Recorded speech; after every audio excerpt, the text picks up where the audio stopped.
시청자 여러분 안녕하십니까? 충북 시사토론창 남상미입니다. 전세금 미반환 사고가 속출하고 있습니다. 수도권뿐만 아니라 전국적으로 확산하고 있는데요. 2030 세대 중 3분이 전세 사기 피해로 극단적인 선택을 했고 최근 또 다른 사망자가 발생하기도 했습니다. 올 하반기 전세 사기 피해자가 더 늘어날 것으로 전망되는 만큼 제도 마련이 시급해 보이는데요. 오늘 충북 시사토론창에서는 개인의 문제가 아닌 사회적 문제로 불거진 전세 사기 피해 실태를 알아보고 전세 사기를 막을 수 있는 제도적 방안에 대해 논의해 보겠습니다. 오늘 토론에 참여해 주신 분들 소개해 드리겠습니다. 먼저 박유석 대전과학기술대학교 금융부동산 행정과 교수 나오셨습니다. 네, 안녕하십니까? 윤창규 한국공인중개사협회 충북지부장 나오셨습니다. 네, 반갑습니다.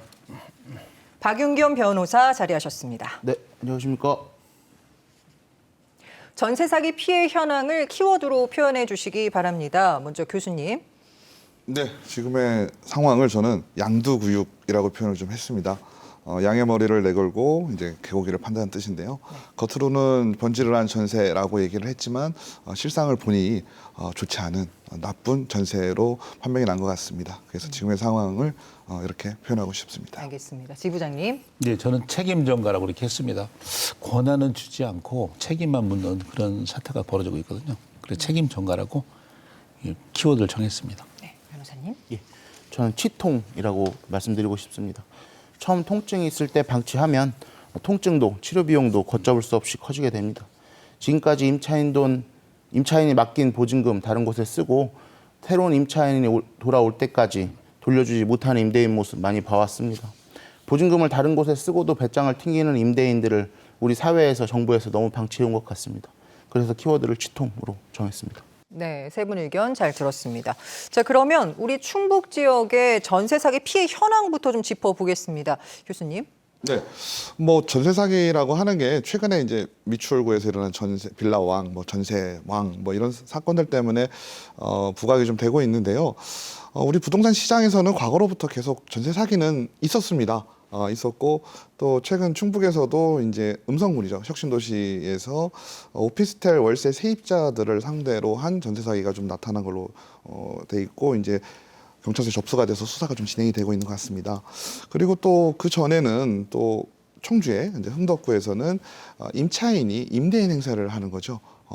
임대인 행사를 하고 어떤 보증금을 편취하는 사건도 좀 있었고요. 또 다른 지역에서는 무자본 갭 투자 방식으로 진행을 하겠다 하고 전세금을 받아서 또 갈아치는 경우도 좀 있었고요. 또 전세 대출 제도라는 게 있잖아요. 그래서 이거를 좀 조직적인 범죄로 악용하는 케이스도 있습니다. 그래서 유령 세입자 집주인을 모집을 해가지고 이들 명의로 1억짜리 오피스텔 5채를 허위로 이제 매매 계약을 했다라고 하는 거죠. 그러고 나서 대출을 받고 그 돈만 가로치는 경우 이런 것들이 뭐 비일비재하게 일어나고는 있습니다. 근데 다만 최근에 전세 사기가 좀 대두된 것은 몇백 채, 몇천 채까지도 크게 나타나니까 좀 부각이 되고 있는데요. 이거는 아무래도 전세라는 제도 자체가 개인 간의 거래이기 때문에 거기서 악의를 가지고 사기를 친다라고 할 경우에는 현실적으로 전부 다 막기는 좀 어렵다고 볼 수 있습니다. 그렇지만 이 전국적으로 뭔가 조직적인 사기 행태 때문에 많은 이 소비자들이나 임차인들이 좀 걱정을 하게 되거든요. 그래서일까요? 요즘 전세 기피 현상이 있다고 하던데 현장 분위기는 어떻습니까? 예, 언론에 이제 너무 부각이 되다 보니까 그 전세 그 사기 뭐 이렇게 보도가 되다 보니까 전세를 꺼리는 사람들이 많죠. 월세로 갈아타려고 하는 수요가 많이 생기고요. 전세에 들어가는 분들이 되게 보면 내 돈을 다 갖고 들어가는 게 아니라 거의 뭐 허거나 이런 데 또 대출 받아서 전세금 대출 받아 가는 경우도 있고 은행에 전세금 대출 받아서 전세로 가고 있거든요. 근데 이제 그 금리가 많이 올라가다 보니까 사실은 그런 부담이 있다 보니까 월세로 많이 갈아타려는 경향이 많이 있습니다. 그래서 좀 전세를 약간 기피한다 할까요? 그래서 이제 전세금 보증금 반환에 대해서 좀 의문을 갖고 전세를 기피하다 보니까 이제 전세가 선순환이 안 되죠. 그럼 전세가 나가야 또 전세금을 빼줄 건데 전세가 안 나가다 보니까 앞에 있는 전세 입자들이 보증금 빨리 돌려받지 못하는 사태가 벌어지고 있습니다. 그러니까 예전에는 전세를 굉장히 선호했다면 최근 네. 상황은 아니라는 말씀이시죠? 그렇죠. 자꾸 이제 그 언론 보도가 되다 보니까 내가 전세 들어갔을 때 나중에 보증금 돌려받을 수 있을까 이런 걱정이 있잖아요. 그래서 기피하는 현상이 생기고 있습니다. 알겠습니다. 네. 여러분도 많이 들어보셨을 겁니다. 전세 사기. 정확하게 좀 짚어보고 넘어가야 할 텐데요. 교수님, 어떤 걸 전세 사기라고 부릅니까? 네, 이게 저는 지금의 상황에서 우리가 시장을 판단할 때 가장 중요한 요소라고 생각을 합니다. 언론이나 이런 데서 이제 보통 전세 사기라고 자꾸 얘기를 하니까 전세 보증금 피해를 보신 분들이 다 전세 사기를 당했다고 생각을 하고 계십니다. 근데 정확하게 구별을 좀 하자면 전세 사기는 전세로 인한 피해의 하나의 어떤 카테고리로 좀 볼 수가 있어요. 그러니까 우리가 시장 상황의 변동에 따라서 전세 가격과 매매 가격의 어떤 비율, 전세가율이라고 하는데요. 이게 올라가다 보면 전세 보증금을 돌려받지 못하는 경우가 발생을 합니다. 근데 지금까지 나왔던 전세 사기라고 하는 것은 어떤 조직적으로 시작부터 처음부터 악의를 가지고 어떤 금전을 편취할 목적으로 시행이 되는 거거든요. 그러니까 이거 전세 사기와 전세 피해는 다소 좀 구별이 필요합니다. 그래서 어쩔 수 없이 보증금을 못 내주는 상황, 예를 들어서 시장 상황이 좀 변동이 되거나 아니면 전세 보증금이 시장 가격이 떨어지는, 전세 가격이 떨어지는 바람에 어떤 역전세 현상이 나타나는 거죠. 그래서 그 차이 정도에 대해서 우리가 전세 사기라고 보기에는 어려운 점이 좀 있습니다. 그러니까 의도적으로 돈을 편취할 목적이 전세 사기에 해당한다는 말씀이신 네, 거죠? 그렇습니다. 자, 그렇다면 대표적인 전세 사기 피해 유형 같은 게 있을까요? 네, 일반적으로 이제 우리가 가장 문제가 되는 게 뭐냐면 우리가 이제 들어가시는 이제 임차인들, 세입자분들께서는 부동산에 대한 정보를 잘 알 수가 없습니다.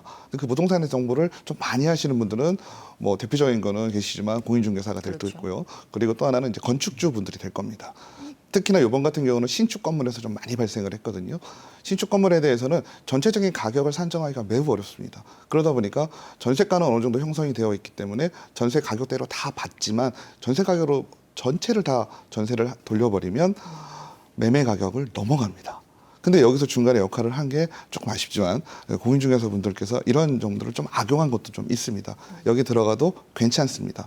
그러면 정보에 대해서 잘 아시 못하시는 분들은 전문가의 말을 들을 수밖에 없거든요. 그러니까 아무 의심 없이 들어갔지만 알고 보니 매매가보다 훨씬 높은 전세 가격이 형성이 된 겁니다. 그래서 그 차익을 편취를 하게 되고 또 대출도 받게 되죠. 그러니까 건축주 입장에서는 공인중개사에게 일정의 어떤 또 배당금이 되겠죠. 배당금 지급을 하고 같이 범죄에 가담을 하게 되는 상황입니다. 네, 일부의 공인중개사의 이야기인 것 같은데 어떻게 예, 보십니까? 뭐 어느 단체나 제가 말씀드리고 싶은 거는 100%가 다 청렴하지는 않습니다. 공인중개사들은 뭐 일부가 이제 거기에 이제 그 감정가 같은 거가 돼 있으니까 1억 5천 돼 있으니까 믿고 이제 1억 한 3천 이렇게 뭐 전세를 주다 보니까 계약을 하다 보니까 이제 문제가 발생된 거고요.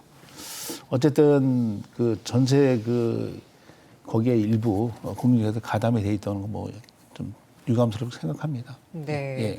지금 말씀해 주신 것처럼 감정가와 매매가의 불일치 상황에서 이제 전세 사기가 네. 좀 발생을 하는 것 같은데 예. 더 이유를 좀 짚어보는 게 좋을 것 같습니다. 변호사님. 예. 일단 전세 사기가 되려면 가장 기본적인 조건이 임차인이 보증금을 회수하지 못하는 거지 않습니까? 따라서 전세 사기가 성립하기 위해서는 일단 깡통주택이 돼야 됩니다. 그 부동산이 가지고 있는 빚이 시가보다 더 높은 경우, 그러니까 이 부동산을 다른 사람에게 팔거나 경매로 넘겨도 임차인의 보증금을 회수할 수 없는 경우가 일단 전제 조건이 됩니다. 그래서 아까 교수님께서 설명하셨다시피 최근 신축 다세대주택을 이용해서 좀 전세 사기가 많이 일어나고 있습니다. 왜냐하면 다세대주택 같은 경우에는 우리가 시가를 알기가 좀 어렵지 않습니까? 전세가가 적정한지 판단을 하려면 일단 그 주택의 좀 시가를 알아야 되는데 그러한 자료가 전혀 없단 말이죠. 그리고 너무 유감스럽게도 이제 전세 사기범들이 공인중개사 사무실 끼고 하다 보니까 이 임차인들이 공인중개사 분들 말씀만 믿고 자기 목돈 맡기고 들어가게 된 겁니다. 네. 제가 한 말씀 드릴게요. 예를 들어서 4억의 아파트를 샀는데 전세가를 3억 5천에 전세를 줬어요. 그런데 이 집값이 이제 하락을 했습니다. 문재인 정부 때 많이 올라갔다 지금 하락을 했잖아요. 하락하다 보니까 역전세가 생긴 거죠. 이런 경우는 전세 사기라고 할 수가 없습니다. 그리고 아파트 같은 경우는 거의 이제 이런 게 없는 게 공인중개사 사무실 뭐 방문해 보시면 알겠지만 저희도 신경을 쓰고 있기 때문에 그래서 이제 그 1순위 그 근저당권을 다 지우거든요. 그래서 그 세입자를 1순위가 되도록 만드는 거죠. 그러면 만약에 경매가 되더라도 그 세입자는 거기 계속 거주할 수가 있고 그 경락자한테 자기 미반환된 그 보증금 받을 수 있는 권리가 생깁니다. 그 미추홀구나 이런 데처럼 문제가 생기지 않거든요. 그래서 그런 거를 다 해가지고 문제가 안 생기는데 단지 이제 원룸 주택이나 다가구 주택 같은 경우는 선순위 근저당권이 있고 그다음에 이제 세입자가 쫙 들어가 있다 보니까 후순위 임차인 경우는 약간 피해를 볼 수 있는 그런 거는 있습니다. 그리고 주의해야 된다 네. 생각합니다. 예를 들어주신 그 아파트 4억인데 전세금이 3억 5천인 상황에서 네. 아파트 가격이 떨어진다. 그때가 이제 깡통 전세가 되는 것이죠. 깡통 전세라고 이제 표현 많이 하시는데 깡통 전세는 아무것도 없는 상태라고 생각해요. 근데 약간 그 역전세가 돼가지고 피해를 볼 수 있는 그런 상태가 된 거지 하나도 못 받는 건 아니잖아요.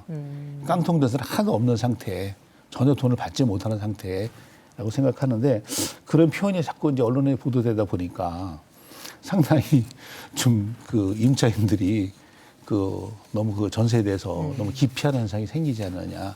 옛날 같은 경우는 전세가 하나의 그 집을 내 집 마련에 하나의 그 디딤돌 역할을 했어요. 외국인 없는 제도잖아요, 전세가. 전세로 들어갔다가 내가 또 돈을 보태서 내 집을 마련할 수 있는 그 제도가 됐는데 지금은 거의 보면 전세입자들이 거의 대출 받아서 하는 거거든요. 예. 그래서 이제 그게 안 되는 건데 어쨌든 이자가 내는 것이 훨씬 싸기 때문에 월세보다 전세입자가 유리했기 때문에 전세를 많이 한 거죠. 근데 지금은 이제 이자도 많이 올라가 있고 이렇게 된 상태인데 아까 말씀드린 대로 4억짜리 집에 그 당시 3억 5천에 전세를 줬는데 무슨 문제가 있나요? 없잖아요. 이런 거는 뭐 깡통 전세다, 전세 사기다 이건 맞지 않는다고 생각합니다. 알겠습니다. 네. 변호사님? 지부장님 이제 네, 말씀하신 거에 한마디 덧붙이자면 네. 사실 최선 순위로 임차인이 보호를 네, 받을 수 네. 있으면 네. 깡통 주택이라고 하기는 조금 애매하긴 합니다. 왜냐하면 네. 최선 순위 임차인은 대항력이든 뭐 우선 면제금이든 일단은 보호를 받을 수 있기 때문에 그렇습니다. 깡통 주택이라고 하려면 그 부동산을 매각을 해도 임차인이 받을 수 없게 돼야지. 그 조건이 좀 달성이 돼야 될 것 같습니다. 알겠습니다.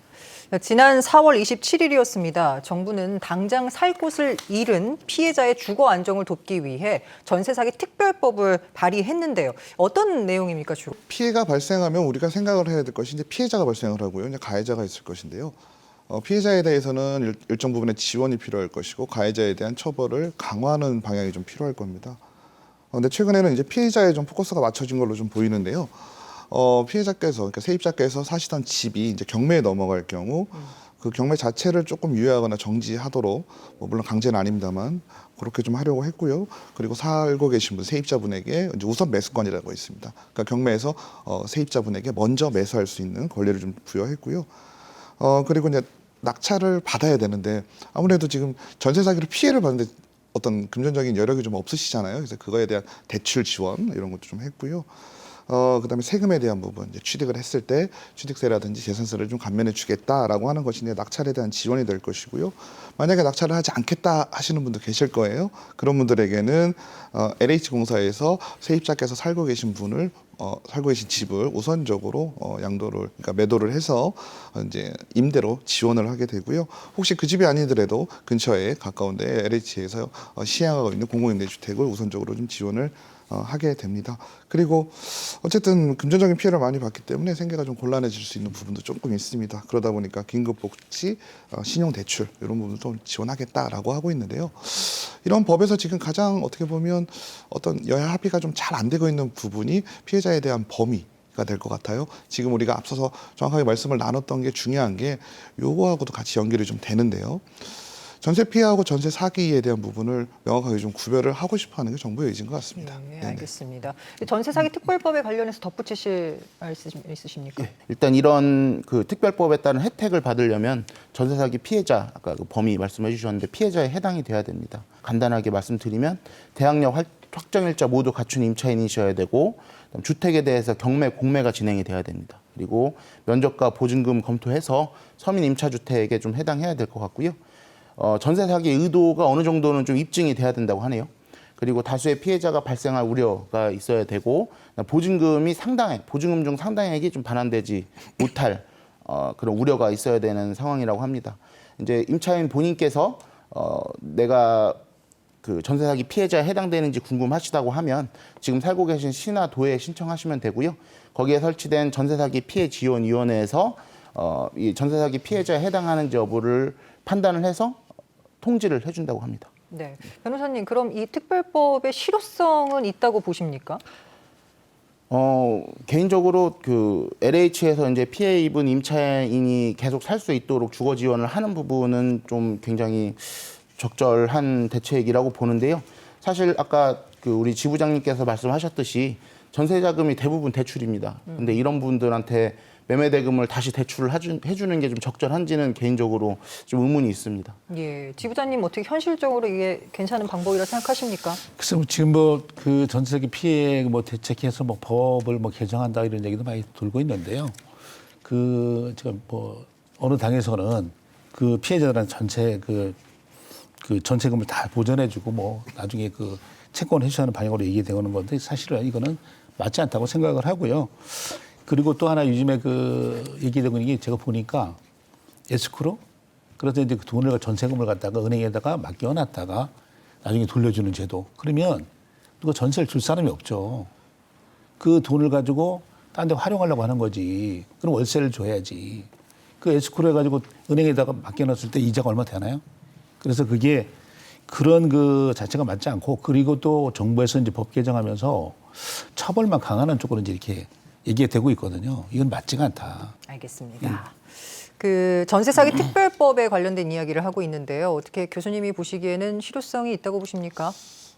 애초에 전세 사기 문제가 좀 불거졌을 때 정부에서는 전세 사기 피해에 대해서 전세라고 하는 것이 개인적인 사적 간의 거래이고 그리고 피해를 받았을 때 민사상의 어떤 책임이라든지 형사상의 책임을 지는 거기 때문에 정부에서는 뭐 그닥 책임을 지지 않겠다는 입장이었어요. 그러다가 전환이 됐죠. 네. 전환이 돼서 이제 특별법을 만들겠다라고 해서 정부에서 제안을 하고 지금 국회에서 논의 중에 있는데요. 이런 부분이 전세 사기에 대해서는 정부의 책임이 어느 정도 있다고 저는 인정하는 거라고 좀 보여집니다. 왜냐하면 지금 피해를 본 전세 사기로 피해를 본 세입자들의 대부분이 뭐 한두 채 있는 주인 임대인에게 피해를 본 상황은 아니에요.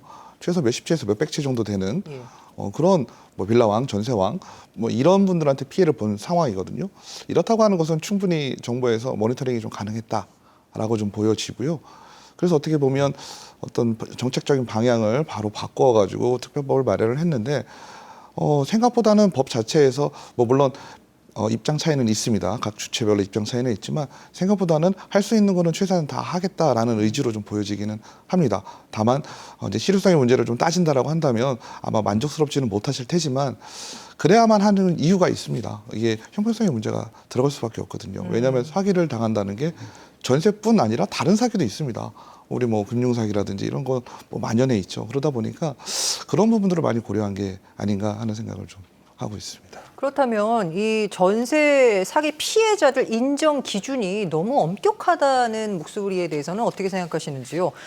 일각에서는 보여주기식이 아니냐라는 비판도 있던데요. 저는 이제 6가지 이제 조건이 나오면서 이제 다른 당에서 정부 제안은 6가지였고요. 이제 다른 당과 협의 중에 이제 몇 가지가 좀 수정이 좀 된 것도 좀 있습니다. 그래서 뭐 대항력이나 확정일자를 갖춰야만 한다는 것도 임차권 등기 명령 이사를 가는 상황에서 대항력이 상실되거든요. 이럴 경우에는 임차권 등기 명령을 한 것도 인정을 좀 해주겠다. 뭐 이런 부분들 그리고 폐지된 부분도 있습니다. 그래서 뭐 전세 사기 의도라든지 이런 부분들이 좀 폐지가 됐는데 어떤 지금 협의 중에 있으니까 조절이 좀 되고 있다라고 하는데요. 근데 이게 저는 필요하다고 보는 게 말씀드렸다시피 전세 사기 그러니까 내가 나의 선택으로 인해서 피해를 봤다라고 하면은 그거는 개인의 책임으로 될 겁니다. 근데 이거는 나의 책임이라기보다 어떤 고의성에 의한 피해를 본 거죠. 그러니까 전세 사기 피해를 본 거니까 그 부분은 사기를 당하신 분을 명확하게 골라낸다는 것이 어떻게 보면 국민적 동의를 더 얻을 수 있을 것이다라고 판단을 한 것 같고 지금 그렇게 하고 있는데 이제 문제는 당사자들 입장에서는 그런 부분들이 너무 좀 타이트하지 않냐라고 하는 반론은 제기가 될 수 있지만 저는 그래도 좀 필요한 부분 어느 정도의 어떤 제한, 어느 정도의 어떤 걸러내는 거, 요거는 좀 필요하다고 생각을 하고 있습니다. 네, 피해자 인정 기준에 대해서 필요하다는 입장이시고요. 변호사님은 어떻게 생각하십니까? 저도 동의합니다. 이게 아까 교수님 말씀하셨다시피 형평성 문제가 있습니다. 따라서 좀 조심스럽게 접근할 필요가 있고 그래서 피해자 인정 기준 어느 정도 엄격하게 정하는 게 좋다고 봅니다. 이런 문제를 사실 좀 주거 복지 차원에서 접근을 해야지 피해 구제 차원에서 접근하는 것은 좀 더 사회적 합의가 좀 많이 필요하지 않을까 하는 생각이 듭니다. 알겠습니다. 정부 대책에 대해서 전세 사기 피해자들은 좀 까다롭다, 모호하다라는 지적도 보이고 있습니다. 전세 사기 피해자들이 진정으로 원하는 것은 무엇일까요? 예. 최근에 전세 사기 깡통 전세 피해자 전국 대책위원회, 전세 사기 깡통 전세 문제 해결을 위한 시민사회 대책위원회에서 성명을 발표를 했습니다. 이분들은 이제 특별법에 보증금 채권을 매입해 달라는 내용을 넣어달라고 요구를 하시더라고요. 그러니까 국가에서 임차인들의 보증금을 먼저 돌려주고 국가가 임대인 또 사기범들한테 구상을 해라 이런 내용입니다.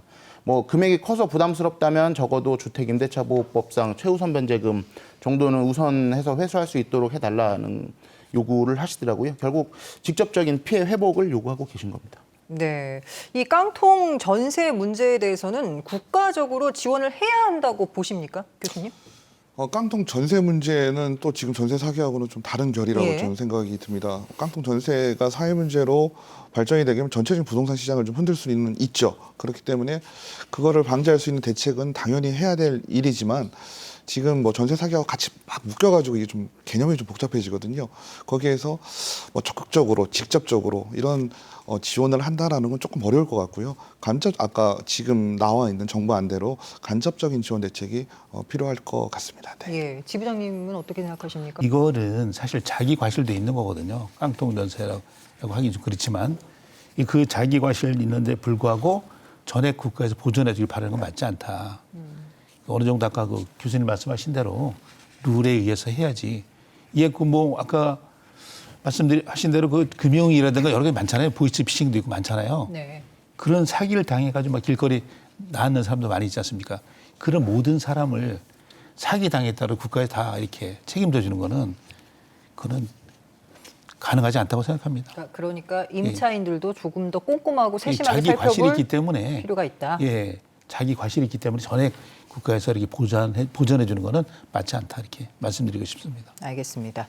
자, 청주는 전국에서 두 번째로 갭 투자 거래가 많은 지역입니다. 깡통 전세를 우려하는 목소리도 좀 높아지고 있는데요. 향후 전망을 어떻게 하고 계신지 지부장님 궁금합니다. 그동안에 그 조정 대상 지역 묶이기 전에 막 올라가다가 네. 또 이제 묶여서 좀 덜 올라갔어요, 청주가. 그래도 타 지역보다는 상승률이 높지 않았었거든요. 근데도 불구하고 또 이제 지금 해제되는데 불구하고 조정 대상 지역 해제되는데 불구하고 주택 가격이 경기 침체, 고금리 여러 가지 요인을 해 가지고 주택 가격이 하락하고 있거든요. 그러다 보니까 역전세가 생긴 건데 그런 데는 어쨌든 그래도 앞으로 보면은 그 아파트는 그래도 문제가 없다. 그래서 지금 뭐 공인중개사들도 아까 말씀드린 대로 그 중개보수는 쪽밖에 못 받는데 그런 현상이 나타나기 때문에 전세를 꺼리죠. 전세 계약을 꺼리고 월세 쪽으로 많이 유도하고 있고 그 최우선 변제라는 게 있거든요. 경매됐을 때 그게 어느 시점에 따지냐면 근저당 된 날짜를 기준으로 하는 거예요. 그래서 근저당 된 날짜로 기준을 해가지고 최우선 변제 받을 수 있는 금액 그 금액 한도 내에서 보증금을 걸고 월세 쪽으로 많이 하도록 노력을 하고 있습니다. 교수님은 어떻게 보십니까? 향후 네, 전망. 그렇습니다. 우리가 뭐 전세 사기 얘기를 하고 깡통 전세 얘기를 다루는 거는 우리가 앞으로 이런 상황이 좀 발생할 수 있으니 조심하자는 의미이지 이거를 뭐 전체 부동산 시장에 어떤 겁을 준다라는 개념은 아닐 겁니다. 지부장님 말씀하신 것처럼 깡통 전세가 이제 아파트에서 지금 다가구주택에서 주로 나타나고 있죠. 그리고 거기에 어떤 사기라는 어떤 악의가 들어가지고 지금 사회 문제가 되고 있는 거고요.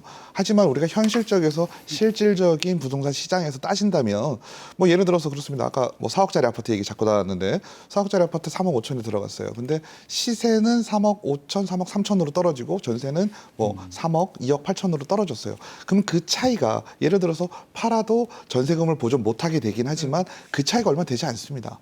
그러니까 우리가 깡통이라는 표현이 속이 빈 거를 깡통이라고 하는데 속이 ቢ었다라고 하는 거는 아예 전부다. 못 받는 그런 상황이라고 생각을 하시는데 네. 그런 상황까지는 아닙니다. 그렇기 때문에 집주인 입장에서 어떠한 상황 판단을 할 때 제가 만약에 그 입장이 됐을 때 예를 들어서 최소한 그분도 대출을 받았다라고 하면 그거에 대한 어떤 금전적인 보전을 거꾸로 하는 경우도 생깁니다. 그래서 우리가 역전세 그리고 비슷한 말로 역월세라는 표현도 썼어요. 우선은 대출을 받아서 세입자가 하고 있으니까 그 이자를 내가 보전해 주겠다. 뭐 이런 상황까지도 유지가 되면서 어떠한 문제 해결을 하려고 하지 그거를 다 나 몰라라 하면서 다 경매에 나오고 다 이렇게 되지는 않습니다. 그래서 다만 우리가 조심하고자 하는 거는 이러한 전세가율이 점점 높아지면서 우리가 흔히 얘기하는 깡통 전세 발생할 우려는 당연히 있습니다. 하지만 그게 전반적인 부동산 시장에 큰 문제로 다가오고 다 경매에 나오고 이런 거는 아니라는 거를 조금 보고 계신 분들은 이해를 좀 하셨으면 좋겠습니다. 네. 그 깡통 전세라고 자꾸 표현을 해드립니다만 뭐 네. 다 비어 있진 않지만 네네. 근데 어쨌거나 깡통 전세를 경험하는 임차인 같은 경우는 걱정이 앞설 거란 말이죠. 혹시라도 네. 내가 돈을 다 돌려받지 못할까. 혹시 그럼 이것에 대한 대책이나 뭐 이런 해결 방안 뭐 이런 것 좀 갖고 있으면 좀 낫지 않을까요? 이 깡통 전세 뭐 이렇게 전세금 뭐 반환에 대해서 걱정하신다면은 공인중개 사무실에도 이제 어쨌든 그 공제가 돼 있거든요. 그래서 보장 제도가 있고 그리고 또 전문가니까 가서 계약하실 때 꼭 공인중개 사무실 방문해 주시고 그리고 1순위 계약하자마자 전입과 확정일자 꼭 받으셔야 되고요. 아니면 전세권 설정 등기를 해가지고 그 순위 확보를 해야 됩니다. 1순위 확보를 해야 어떤 경매가 된다든가 어떤 문제가 생겼을 때 보증금 반환을 받을 수가 있기 때문에 꼭 이렇게 그런 절차를 공인중개사의 그 어떤 안내를 받아가지고 잘 해놓으신 게 중요하다고 말씀드리고 싶습니다. 네. 전세와 관련된 피해를 조금 예방하기 위해서 방금도 말씀해 주신 것처럼 뭐 확정일자를 받아라, 전입신고를 해라 이러한 방안들이 있습니다. 근데 여기에도 약간의 그 뭐랄까요, 좀 틈이 보인달까요? 이런 것들이 있던데 우리 변호사님 좀 알려주시죠. 예. 일단 전입 신고하고 확정일자 효력이 다음 날 발생합니다. 예. 오늘 내가 신청을 하면 내일 효력을 발생합니다. 그러니까 이 대항력이 사실 내일 생기는 거죠. 그리고 이 전세 사기범들이 이거를 노린 겁니다. 내가 오늘 임차인이 집을 인도받아서 전입신고를 했습니다. 전세 사기범은 오늘 가서 대출을 받는 거예요. 그럼 은행에서 오늘자로 근저당권을 설정을 하면 근저당권이 우선순위가 되니까 임차인들은 후순위로 밀려서 보호를 받지 못하게 되는 거죠. 사실 이 부분에 대해서는 과거부터 그 계속 이야기가 나왔던 걸로 알고 있는데 지금까지 수정이 되지 않은 게 좀 아쉽습니다. 또 다른 뭐 예방법이라든가 아니면 좀 아쉬운 점 이런 것들도 좀 말씀해 주실까요? 뭐 그렇습니다. 큰 틀에서 본다면 전세 사기를 막을 수 있는 방법은 저는 좀 어렵다고 봅니다. 예. 어렵다고 보지만 문제는 지금 부동산에서 아까 말씀드렸던 것처럼 공인중개사분들이 가장 큰 역할을 하고 있고요. 또 하셔야만 하거든요. 그런 측면으로 본다면 지금 공인중개사에 대한 어떤 관리를 한다, 감독을 한다 이런 측면으로 보여질 수도 있지만 저는 어떤 자정적인 노력이 훨씬 더 중요하다고 생각을 하거든요. 최근에 이런 전세 사기 문제가 많이 발생을 하니까 협회 차원에서도 어떤 윤리주의식 이런 것들에 대한 부분을 좀 강조를 많이 하고 계시더라고요.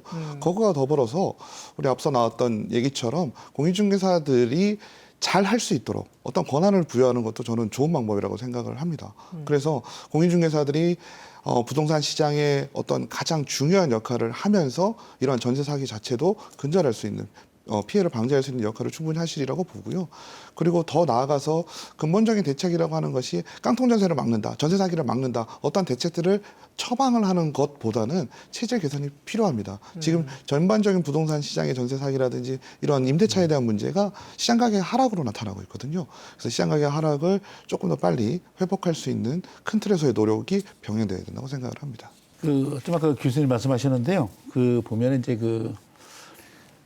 정치권에서 보면은 사전 어떤 그 계획을 잘 세워서 해야 되는데 불구하고 그런 게 이제 안 되다 보니까 무슨 일이 터지면 그때 가서 막 법을 바꾸느니 뭐 개혁을 하냐면서 막 이렇게 하다 보면 시간이 지나면 또 이렇게 망각하고 그냥 지나치는 경우가 많이 있거든요. 그리고 이제 공인중개사를 조금만 잘못하면 뭐 실수하면 엄중하게 처벌합니다. 그래서 지금도 법 개정도 뭐 처벌 위주로 많이 가고 있는 것 같은데 문제가 뭐냐? 무자격자의 거래가 40%가 돼요. 예. 자격증 없는 사람들이. 그럼 뭐 동네에 가보시면은 뭐 이장님들 다 컨설팅이죠. 땅 거래는 이장님 통하면 안 되잖아요. 이 40%가 무자격자 거래를 하고 있는데 불구하고 그러면은 그 국민의 재산권 큰 그 재산권을 다루고 있는데 불구하고 그냥 이 예방하는 그 법정 그 자정 노력할 수 있도록 우리가 법정 단체화를 추진하고 있는데 이런 걸 해줘야 되거든요. 그럼 자체적으로 정활동을 통해서 그런 거래 사고 예방도 할 수가 있고 그리고 또 법정 단체가 되면 의무의 가입자가 되기 때문에 중개를 하려면 공인중개사협회에 의무적으로 가입을 해야 됩니다. 그러다 보니까 자격증 없는 사람들이 거래할 수가 없죠. 지금은 공인중개사 보호에 보면 계속 반복적으로 했을 때만 처벌이 가능하기 때문에 네. 그런 증거를 찾을 수도 없고 그 사람들이 자기네가 그 계약 쓴 거를 갖다가 저희가 계속적으로 반복적으로 하는 걸 찾아낼 수가 없잖아요. 그러다 보니까 계속 컨설팅들이 무자격자들이 40%의 거래를 하고 있다는 자체가 공인중개사만 문제가 아니고 이번에 전세 사기도 컨설팅들이 많이 관여가 돼 있거든요. 정부에서 이런 그 제도를 빨리 도입을 해 주셔가지고 아까 말씀드린 권한을 많이 줘서 그래가지고 자정 노력도 해가지고 이런 전세 사기 피해가 나지 않도록 하는 게 중요하다고 생각합니다. 알겠습니다. 혹시 다른 지역에 벤치마킹할 사례가 있으면 좀 알려주시겠습니까, 교수님? 네. 서울 같은 경우는 이제 각 구별로 이제 전월세 안심계약 도움 서비스를 운영을 좀 하고 있습니다. 그래서 특히나 이제 1인 가구 같은 거 이번에도 피해가 좀 1인 가구가 젊은 층 30대, 20대 네. 1인 가구가 좀 많았잖아요. 그래서 이런 분들이 부동산에 대해서 아직은 잘 알지 못하니까 그런 부분에서 도움을 좀 주겠다라고 하고 있습니다. 그래서 뭐 집보기 동행이라든지 전월세 계약을 상담해 준다든지 아니면 주거지 탐색하는 거 어디가 좋은지 그리고 이제 주거 정책 앞으로 국가의 정책이 어떻게 변하는지 이런 안내들을 통해서 어떤 전세 사기 피해라든지 이런 걸 좀 방지할 수 있도록 좀 노력을 좀 하고 있고요. 또 정부에서는 국토부 그리고 화급 한국부동산원이 함께 이제 전세 안심 전세 앱 안심 전세 애플리케이션을 만들고 좀 있거든요. 그래서 지금 버전은 이제 1.0이 나오고 좀 업그레이드가 된다고 하는데요. 그래서 아파트 평면별 이제 매매 시세라든지 아파트는 그래도 우리가 좀 정보가 좀 좋은데 다 구독하기가 좀 쉬운데요.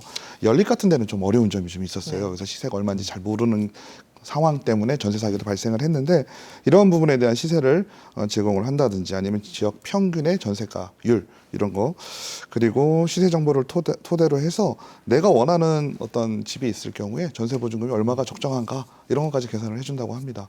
그래서 이러한 서비스를 잘 이용을 하시면 그래도 전세 사기를 피해를 좀 줄일 수 있을 거로 예상하고 있습니다. 네, 뭐 지자체에서 뭐 사회 초년생을 대상으로 이러한 뭐 정보들을 알려주는 뭐 교육이라든가 이런 것들도 좀 있으면 괜찮을 것 같은데요. 어떻게 생각하십니까? 개인적으로 뭐 한 중학교, 고등학교 교육 과정에서 기본적으로 뭐 헌법 이런 거 알려주는 것도 좋겠지만 등기부등본 정도 열람하고 이제 어느 정도 이제 경제에 대해서 좀 읽는 거를 알려주면 좋을 것 같습니다. 그 대학생들도 등기부등본 읽을 줄 모르는 학생들 너무 많더라고요. 그래서 예. 기본적으로 등기부등본 정도 읽는 거는 좀 가르치는 게 어렸을 때부터 가르치는 게 좋지 않나 하는 생각을 해봤습니다. 어렸을 때부터 좀 경제 교육을 네. 할 필요가 그래서 있다. 제가 이제 대전에 이제 또 협회 지부가 있는데 대전에 이제 협회에서 이제 올해 말에 이제 고등학생들을 좀 대상으로 지원을 좀 한다라고 합니다. 그러니까 물론 등기부등본에 포함되죠. 예. 왜냐하면 부동산이라고 하는 거를 내가 직접적으로 겪지 않기 때문에 부동산에 대해서 관심도 없고 알려고 하지도 않거든요. 근데 내가 이제 직접적으로 보통 관심을 가질 때가 대학 때는 이제 부모님이 좀 해주실 거고 대학을 졸업하고 나서 직장을 처음 잡았을 때가 되는데 그때도 이제 아무것도 모르는 거예요. 그래서 이런 피해가 더 가중된 측면이 좀 있습니다. 그래서 고등학교 때 뭐 특강 형식이라든지 이런 걸 빌어서 지금 진행을 좀 하고 있거든요. 그래서 저도 좀 참여를 좀 하려고 하는데 이런 부분들이 조금 더 보편화가 되면 이런 피해를 좀 막을 수 있을 거로 보고 있습니다. 알겠습니다. 특히나 이번에 2030 세대의 피해가 컸기 때문에 제가 이런 이야기를 하게 된 것 같습니다. 이 사회 초년생이 짊어지기에는 너무나 큰 인생의 짐이 아닐까라는 생각이 들거든요. 자, 끝으로 마무리 발언 부탁드리겠습니다. 변호사님부터 해주실까요? 예, 이 대놓고 사기치는 전세 사기범들도 문제입니다. 그런데 요새 갭 투자 유행하면서 임차인으로부터 받은 보증금 자기 재산 취득하는 데 사용하시는 임대인들도 너무 많습니다. 주택 경기 살아나지 못하면 이거 문제 분명히 터질 것 같습니다. 너무 걱정이 큽니다. 보증금은 사실 임차인이 자기 의무를 이행하지 못할 경우를 대비해서 임대인한테 맡겨놓은 임차인 돈입니다. 이거를 좀 다른 데 사용하는 문화가 좀 없어질 수 있도록 하루빨리 제도가 좀 정비되길 바랍니다. 네, 그리고 지부장님. 예, 뭐 정부의 제도 중에서 또 전세 보증보험이라는 게 있거든요. 그 보증보험에 가입해 놓으면 전세 보증금을 임대인이 돌려주지 못했을 때 이 보증보험에서 돌려주는 제도가 있습니다. 그래서 그런 제도도 많이 활용을 하시면 될 것 같고요.